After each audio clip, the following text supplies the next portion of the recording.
Welcome to Sweet Life Beat Life. We hope this video helps.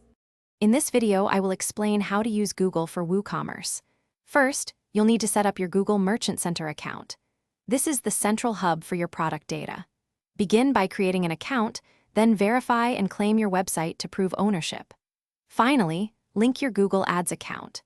This crucial step ensures your product information can flow smoothly into your advertising campaigns, laying the groundwork for successful online sales.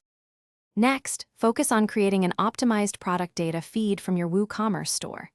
This feed is vital, as it provides Google with all the necessary details about your products.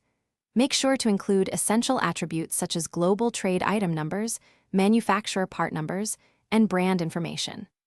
Updating your feed frequently, perhaps every 24 hours, ensures that product availability and pricing are always accurate, preventing customer frustration and ad disapprovals. With your product feed ready, it's time to launch your Google Ads campaigns. Start by creating shopping campaigns, which display your products directly in search results. Consider using smart shopping campaigns for automated bidding and placement across Google's networks, potentially reaching millions of users. Don't forget to add negative keywords.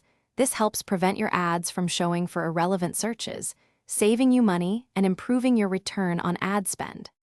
Finally, consistent monitoring and analysis are key to long-term success. Track crucial metrics such as clicks, conversions, and your return on ad spend to gauge campaign effectiveness. Integrate Google Analytics with your WooCommerce store to gain deeper insights into customer behavior, like average session duration or bounce rate.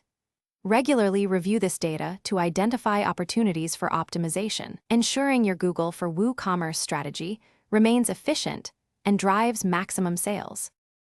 Thanks for watching. Consider subscribing if we helped you.